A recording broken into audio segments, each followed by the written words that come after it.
What is up, guys? So in today's little video here, we are going to discuss the topic of drinking alcohol and still achieving your health and fitness goals. So it's something we've talked about before, but I don't think we actually have a video on it specifically, and we don't have an article on it. Well, we do now, and we do have the video now. So I have linked the article below where it goes a little bit more in depth and kind of covers all the points again, but I know a lot of people like to just look at video and have the information presented to them via video. So we're going to discuss the whole fitting in alcohol into your overall plan of action while still being able to actually get the results that you're looking for. Because while I could go off on a big spiel of alcohol is awful both in the short term and in the long term, and the research would suggest that,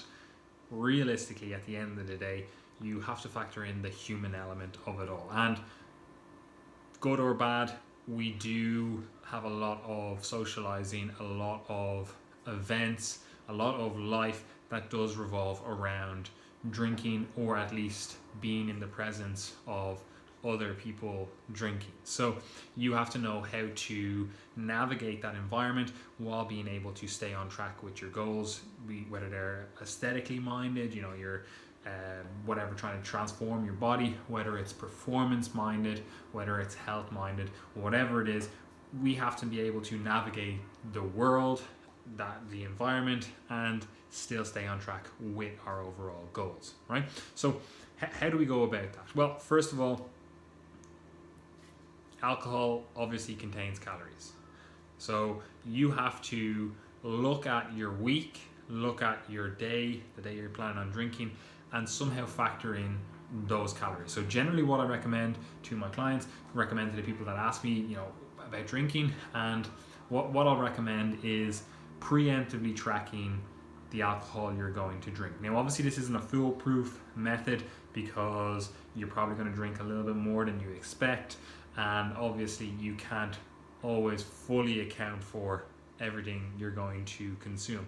Like you might buy, I bought a shot or I bought whatever, I don't know, a JD and Coke or whatever it is, and you don't know exactly how much they put into that. You don't have a very specific measurement of that. You're not weighing it. You're not whipping out your scales in the bar and going, let me just weigh out, make sure that is exactly 200 milliliters. Like you're obviously not doing that. So it's not foolproof. It's not perfect, but it does give you a method of somewhat accounting for the calories that you are going to consume. So that would be the first thing. If you know you're going to be drinking on a Friday night, I would preemptively track those calories. So if you're going, I usually have 5 pints, track those calories. And then first things first, you're going to try adjust that day, like the Friday, you're going to adjust the calories of that day to account for that. However, that's not always going to be a possibility, right? You might find that you respond really, really negatively in terms of both getting drunk and getting a hangover if you don't eat enough the day of your actual drinking, right? So if you say, I'm going to be drinking 4 pints, and you try to fit that into your calories, and it leaves you, with very low food throughout that day then, and you notice that those 4 pints literally get you completely locked, completely drunk, then obviously that isn't a great method. Like maybe it is, maybe that's exactly what you want, but for most people that's not what they want. So for you then, you may have to then look at the week, the bigger picture of the week, and go, I'm going to adjust calories throughout the week, sort of like built up a little bit of a calorie buffer to allow myself the alcohol during that day. This is also very applicable if you say, I'm going to be drinking, I don't know, 12 pints, and obviously you don't have enough calories then. Maybe you do, maybe you don't, but you don't have enough calories throughout that single day to account for all the calories that you're going to consume through alcohol on that day. So creating a little bit of a calorie buffer throughout the week, maybe even the few days afterwards, can be a very beneficial strategy to ensuring that you stay on track with your kind of overall caloric needs for whatever diet you're on, right? So that's the first thing. Okay, so create a calorie buffer throughout the week or on the day of, right?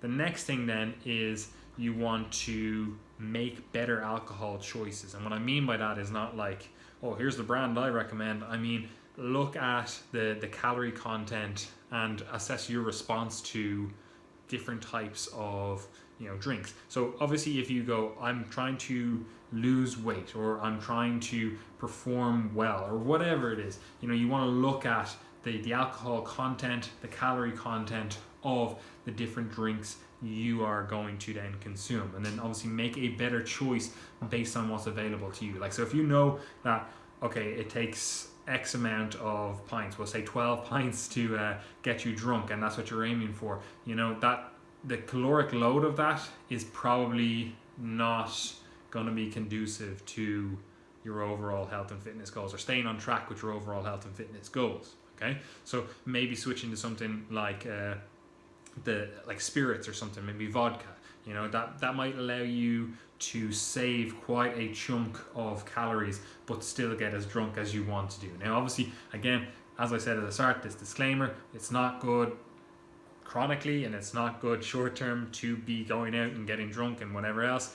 So do factor that in, that you are making a compromise, but again, you have to be able to make it work for your lifestyle. So again, if you're doing this every week, like, you probably should reassess things. But if it is once in a while, you're like, oh, it's my sister's wedding, my whatever it is, whatever family event, whatever event that you have going on, you're like, I kind of need to drink at that event, then you have to have a way of actually, setting your diet up in a way that you can actually sustain it, right? So again, create some sort of calorie buffer, make better alcohol choices.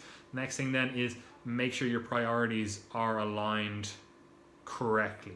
And what I mean by that is the first thing you want to make sure that you're always staying within in the big picture is your overall caloric needs. But the next thing you want to ensure is that you are getting enough protein in your overall diet, and that's again throughout the week and on the day off. So on the day off, you want to ensure that you are getting enough protein in. So it's not just go, okay, cool, well, as long as I stay inside my calories, it doesn't really matter, and I'll basically just have 3,000 calories of alcohol. I won't eat all that day and I'll just drink alcohol. Okay, that's obviously not good enough. So you want to make sure you're hitting your protein goals as well. Again, we have articles on all that, how to set up your diet, etc.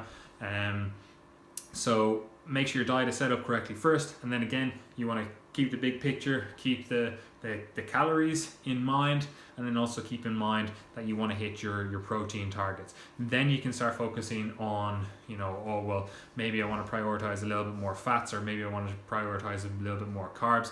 Again, depending on your unique ability or response even to alcohol. Like, you might notice, okay, well, I need like some more starchier carbs to ensure that I'm not getting absolutely drunk. I need some, filling in my stomach to ensure that I'm not getting absolutely drunk in response to 1 pint, So again, you have to assess that, assess how you react. The next thing then is stay away from those greasy kebabs on a night out, okay? So this is where most people fall down, okay? So they can stay on track with, okay, I'm going to be good, I'm going to have my usual 3, 4, 5, 8 pints, whatever it is, and you're going to be like, okay, cool, I've allotted my calories for the week, I've created this little bit of a calorie buffer. I didn't go too wild with the calorie buffer because, again, we're not trying to absolutely destroy ourselves and just fit in 20,000 calories of alcohol, but you did that, but then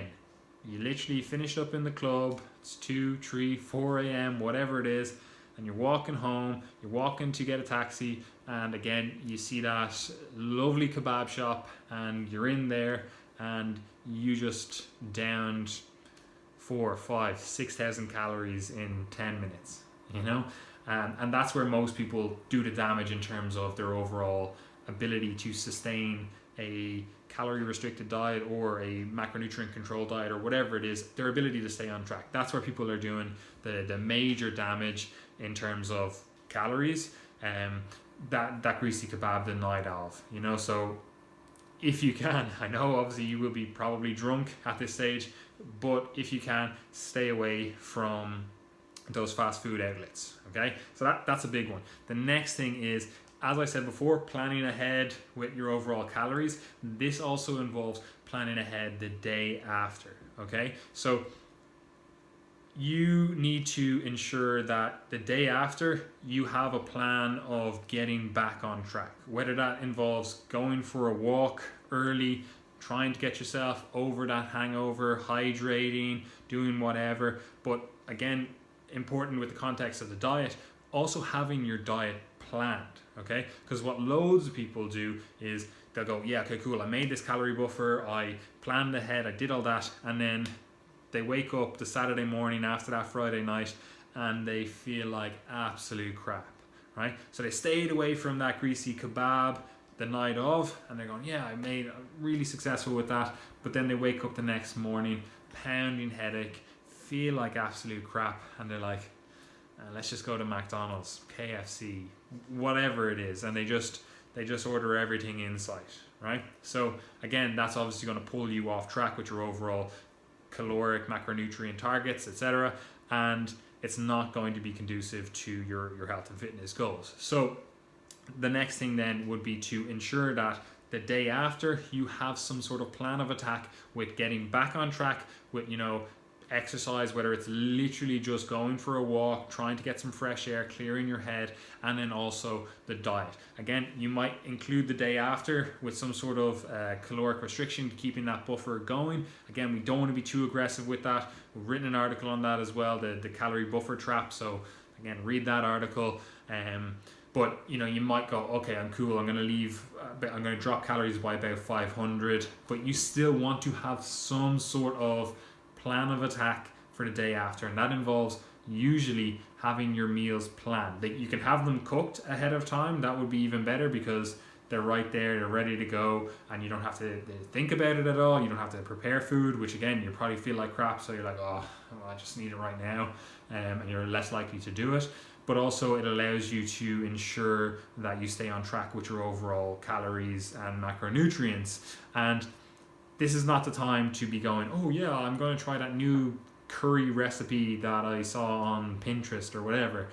Like, this is not the time to be adventurous. This is the time to eat foods that you enjoy, eat foods that you know your body responds well to. You're not going for these ridiculously spicy foods. You're just sticking to foods that aren't going to make you feel worse in response to eating them. They're foods that you enjoy, that hit your targets, and allow you to effectively get back on track the day after, right? So that would be the next thing to do with that, right? So if you can prepare your meals for the next day, that would be ideal in the grand scheme of things. Again, it's not always going to be possible. You know, you might literally be there Friday and in work and everyone's like, yeah, right, we have a business meeting, we're going to bring it to the pub or whatever. I don't know what people do in meetings. And you might be completely unaware. You might have to engage in drinking, whatever. You might not have it planned ahead of time, right? So in that case, then you're obviously going to have to, you know, maybe drop calories a little bit the day after, the next day again, adjust your overall plan accordingly. So the next thing then is obviously hydrating as well, because that is a big thing. You know, alcohol does dehydrate you in the grand scheme of things, and also you're probably going to feel like crap. You're probably going to have sweated out in the dance floor. You're probably going to have maybe got sick as well. So you want to hydrate. Generally, we like to kind of 40 milliliters per kilogram per day target. You might want to bump that up the day of drinking and the day after. And overall, the big thing with all of this is realizing that you are deviating from the plan, and that's not necessarily a bad thing, because what you want to think of things is there is no black and white perfect ideal plan. Like there's no such thing. You're going to have life, you're going to have events that pull you off track. So what you're trying to do is create a system, in your head, whatever it is that the strategies you come up with for you as an individual, but you're basically making a system that allows you to stay on track and get the results that you want while also paying respect to your overall lifestyle. So what you will likely notice, and this is something again that most people freak out at, is your weight is going to fluctuate. Your weight is going to go all over the place. Your physique is going to look different in response to that night out, especially if you maybe eat some food that you're not used to, even if you accounted for the calories, and especially if you eat, you drink stuff that is very, different than what you're normally drinking. Higher in salt, higher in sugar. I don't know. It's just different, right? Your body is going to respond to that, and likely it's going to hold some water. Likely your weight is going to be up. Likely you're going to feel a little bit like crap. You maybe have a little bit of inflammation in the joints from the water retention from the different food that you're eating, and you just have to respect that. You have to effectively keep that compartmentalized in your head and go, okay, I deviated from the plan. It's only natural that my weight isn't moving the way I expected it to. Even if you stayed within your calories, it's fine. Like your weight, okay, it's actually gone up a little bit. It will come back down. If you are staying within your calorie budget for the week, for the month, whatever, then your weight will trend in the way you want it. And these kind of noise in response to the little bit of off trackness is overall, it's meaningless, So the key to making this work is not freaking out at that stage, because what most people do is they will go on a night out and then they will get this response from the scale. Then they'll be, the next day that's fine, maybe their weight is down from the dehydration, whatever else, and their weight is down, but then they'll notice later in the week, if it's Sunday, Monday, Tuesday, Wednesday, whatever it is, they'll notice that their weight is up, and they'll kind of freak out at this stage, and then they'll drop their calories again, which then stresses out the body, maybe a little bit more water retention, the weight stays up, and then they have to drop calories again in response to that. Whereas what you should do is just kind of go, okay, cool, I was a little bit off my usual pattern there, so my scales tracking is going to be a little bit off the usual pattern there. I don't need to change anything in response to that. I just need to ride that out, and the scales will ride itself. The physique will ride itself. Like if you notice, like normally I have a little bit of an outline of a six pack and it's just completely gone now, again, because of the water retention. That doesn't mean you have to make these drastic changes and again go, oh, well, I'm going to just drop out all carbohydrates this week to get myself back on track. Because all that's going to happen then is you're going to get into this kind of binge restrict cycle where the next weekend happens, and again you go out that weekend as well, and then your weight didn't go down even though the Monday to Friday you were literally eating 50 grams of carbs per day, and again you just get into this vicious cycle, right? So you want to ensure that you are not freaking out in response to how your body responds to you drinking off plan, if that makes sense, And again, there is no black and white with this. Drinking is obviously a part of the grand scheme of being a human. Like, I don't personally drink anymore. Gary does.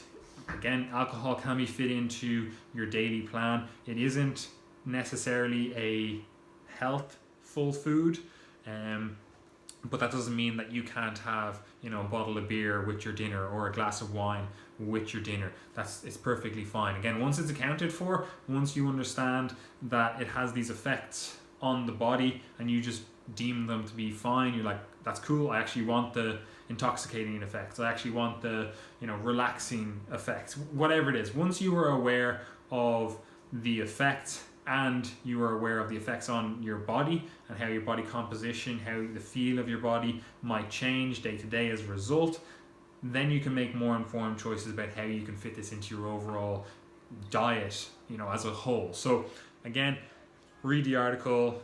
Hope this video helped. If you liked it, again, do the whole like, comment, subscribe stuff. It really does help the channel, help our business.